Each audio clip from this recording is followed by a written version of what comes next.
So guys, may gagawin tayo isang ASUS na Zenfone 8. Ang problem nito ay namamatay pag kinonek natin sa Wi-Fi. So dito tatry natin guys. Nagre-restart siya pag nakakonek sa Wi-Fi. Ayan. Connect natin. Ayun, namatay. So nagre-reboot siya pag nakakonek nakakonek sa Wi-Fi, namamatay na kagad. So dito ay papakita ko sa inyo guys kung ano yung ginagawa natin dito. Susubukan natin gagawin kung magagawa ba natin. Yun yung error niya guys. Pag nakakonek sa Wi-Fi, namamatay na yung unit. Yan. Hindi tayo makakonek sa YouTube. Gawa ng pag nakapasok tayo sa Wi-Fi, magre-restart na lang ang unit. Paulit-ulit lang yung guys pag nakakonek tayo. Ayan, patay na naman siya. So, 2 times natin connect. Ganun pa rin. Namamatay pa rin. Ayan, tatanggalin na natin to. So subukan natin kung back to normal ba natin yung sakit na ganito guys. Medyo masilan lang yung mga ganitong sakit. Talagang ang kailangan natin ay tiyaga. Pero dobling ingat ang gagawin natin dito. Gawa ng ang CPU ang may error dito guys. Ito guys, sariwan-sariwa yung unit na to. Ako pa lang ang gumalaw. Ayan. Dito guys ay ingatan natin dito. Kunting mali natin dito, magiging patay ang unit. Kasi buhay ito siya guys. Buhay siya. Ang problema lang natin pag nag-open tayo ng Wi-Fi ay namamatay na. So kailangan pag binalik natin to ay good dapat. Ang problema nito guys, ang CPU ang may error. Ayan, tatanggalin natin yung mga frame sa gilid para mabilis natin maipasok yung mga pandikit. Didikitan natin ang bawat gilid nito guys kasi napaka-sensitive ng board ng ASUS. Sobrang nipis. Sobrang nipis nito guys. Kaya ang mangyayari, dobling ingat ang gagawin natin. Ayan. Tinanggal ko yung ingay nung grinder kasi maingay, masakit sa tainga. Ayan. Dual yung CPU nito. So, kailangan i-reball natin yung dalawang CPU na magkapatong para bumalik yung normal na function ng Wi-Fi. Madalas kasi nagkakaroon ng error dito guys pag ang CPU umiinit. Maraming error na lumalabas. Nagdi-disconnect yung Wi-Fi, kaya Bluetooth. Kanina, itong unit na to, nung tinry ko, pag connect natin sa Wi-Fi, namamatay. So, hindi siya mapapakinabangan, hindi natin magagamit. Hindi magagamit ng customer kasi yung Wi-Fi pinaka-importante. Ang problema, pag binuksan mo yung Wi-Fi, pag kinonect mo, nagre-reboot na siya. Kaya hanapan natin ng solusyon. Yung gagawin natin ay aangat natin yung CPU, tapos i-reball natin. Yun ang kailangan natin gagawin para magbalik yung normal na function. Ayan guys, so yung CPU niya umaangat yung ibabaw, lumulubo. Ayan, lumulubo yung ibabaw. Medyo may tama na to guys. Ang importante lang, wag masyadong tamaan yung gitna, gilid-gilid na lang ako. Yun ang gagawin natin, sa gilid lang tayo tatama. So gumamit pa rin ako dito ng 350 degrees, 23 na hangin. Gamit nating hot air ay quick. Ayan. Dahan-dahan lang tayo magangat para safe yung CPU. Ayan, angat na natin. Yun yung walang ibang kasing solusyon dito guys, kundi i-reball ang CPU. So medyo risky lang siya kasi buhay yung CPU, buhay yung unit. Tapos babakbakin natin yung CPU. Ang gagawin nyo lang dito guys para hindi madisgrasya, yung mga bandang gilid kailangan balot na balot. Tapos yung hot air hindi nakatutok sa isang direksyon. Dapat malikot talaga yung hot air, na ang galaw, malikot yung galaw para hindi maka-damage ng IC. Once kasi na nakatutok ng isang direksyon yung hot air, ang mangyayari, kakaroon ng conflict. Baka masobrahan ng reheat yung CPU, may chance na hindi magawa. So, pinaka-importante dito guys ay dobling ingat. Ayan. Dobling ingat para hindi tayo makadisgrasya. Ayan. Medyo matrabaho to guys dahil CPU ang binabakbak natin. Ayan. Medyo matrabaho lang talaga siya guys, pero tiyaga lang natin. Ayan. Ayan. Linisan na natin. Ayan. Yung panglinis na ginagamit natin dito ay Hudson Reducer pa rin. Ayan, malinis na.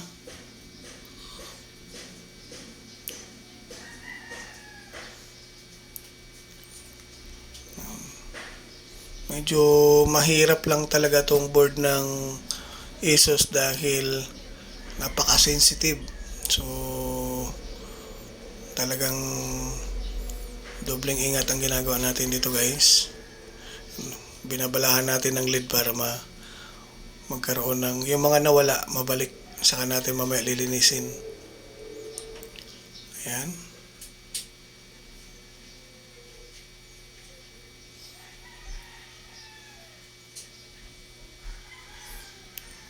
Minsan nakakakaba din guys pag mga ganitong mga board na binubuksan natin na buhay tapos babakbakin natin yung CPU. So, ang nagiging reason dito, nasa technician ang pinakamahirap kasi konting pagkakamali natin, pwede natin mapatay yung unit.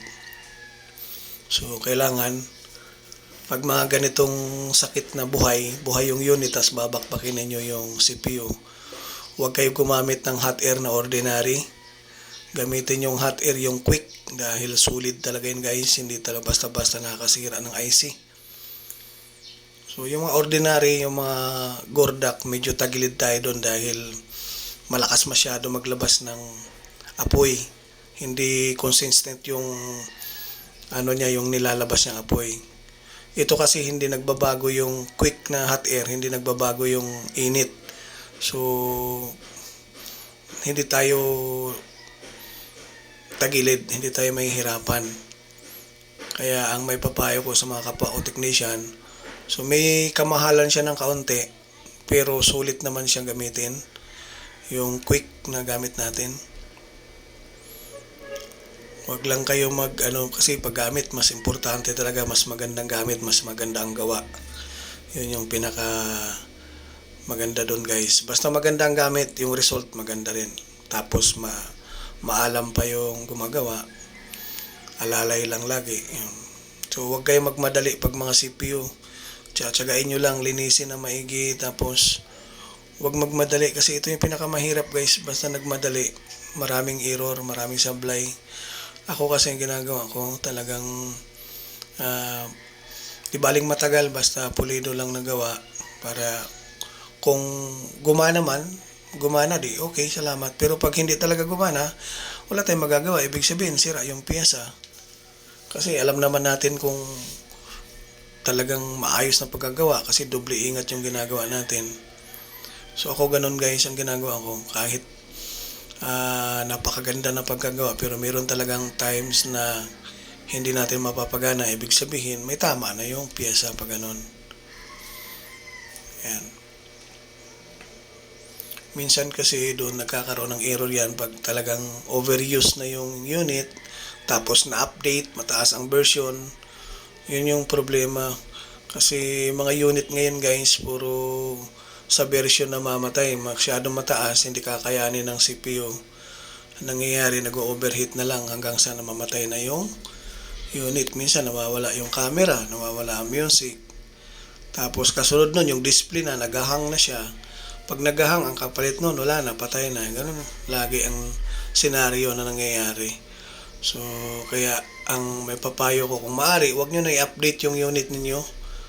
Kasi pag in-update, doon talaga nagkakaroon ng problema. Hindi nakakayanan ng CPU. Kasi pag in-scan natin guys, pag dinaan natin sa scanner, kitang-kita talaga kung ano yung unang umiinit. Pag uminit yung RAM, yung pinaka-memory niya, mawawala yung seconds lang, mawawala yung init, ibabato na papunta sa CPU. So ibig sabihin, ang nagsasuffer talaga dito yung CPU.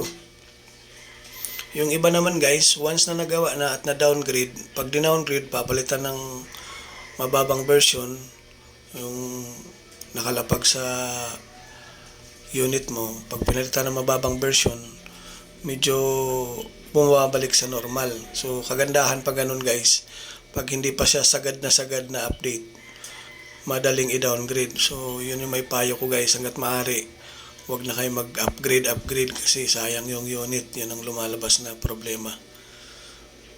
Yan.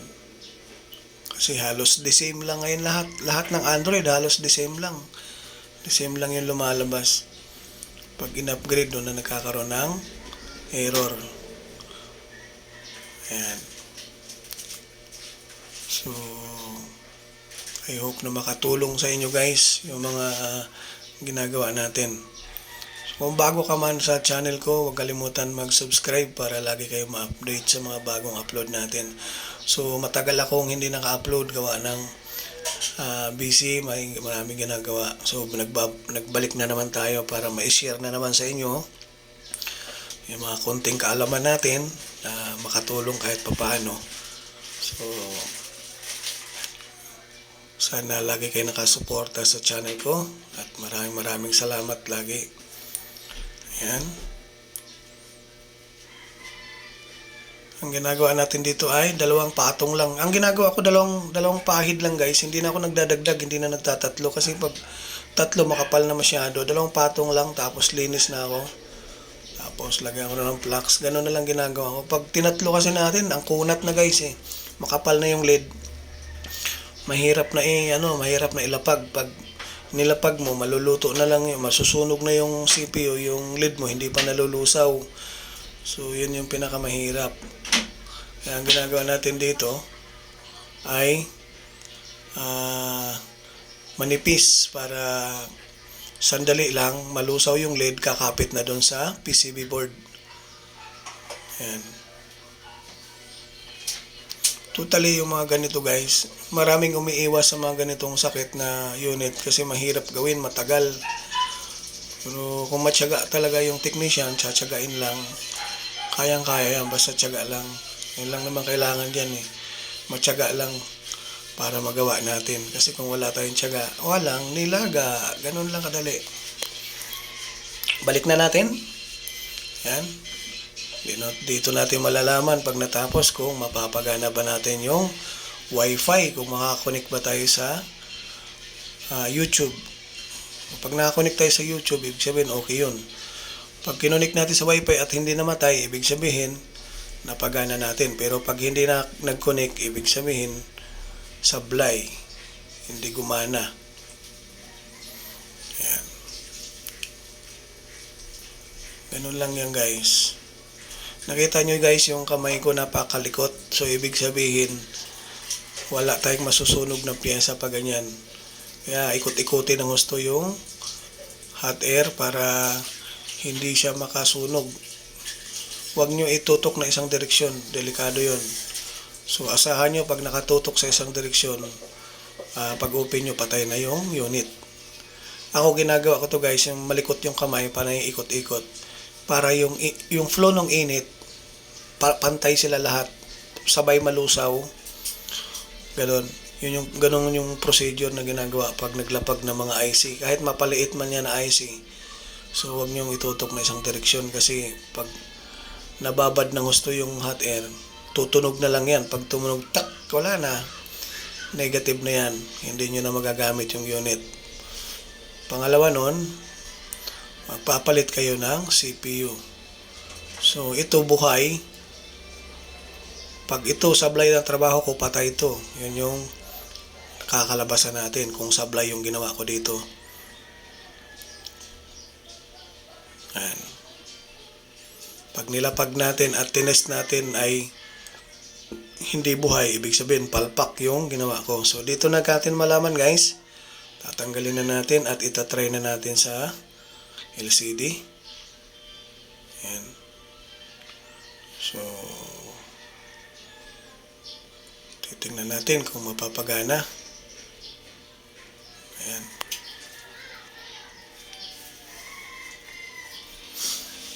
Gagana kaya yung ginawa natin? Power on. Ayun, nagbukas. So, tanggal ang kaba natin guys kasi nag-open. Ibig sabihin, nakalusot tayo dun. Tingnan natin kung mag-open yung Wi-Fi. Ayan, connect. Ayan, may Wi-Fi na lumabas. So, kukonek tayo kung mapapagana ba natin yung YouTube. Ayan. Babalik muna natin guys yung pinaka-frame tsaka mga camera para titest natin sa YouTube kung gagana ba yung ginawa natin. Kasi nung inopen natin yung Wi-Fi, hindi na siya namatay. So, ibig sabihin, working na yung unit. So, nakalusot na tayo guys, natsambahan natin. Mamaya, babalik muna natin to tapos kukonek natin sa YouTube. Titingnan natin kung makaka-open tayo ng YouTube.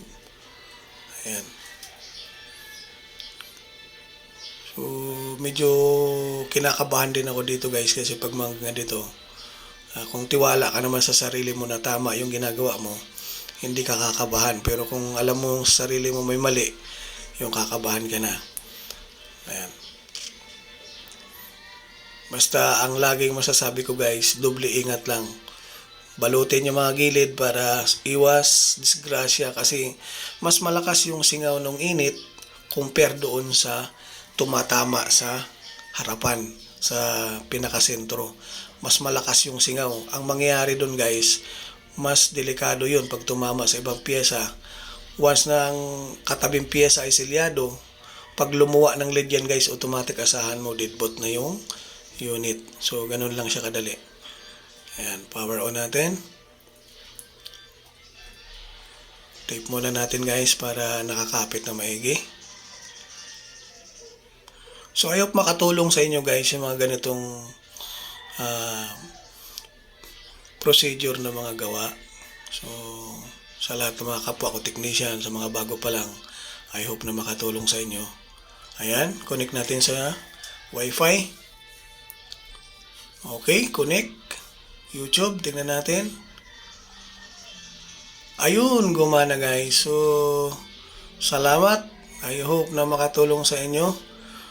Mayroon kayong ganitong sira. I hope na makatulong. See you in the next video ulit. Maraming salamat.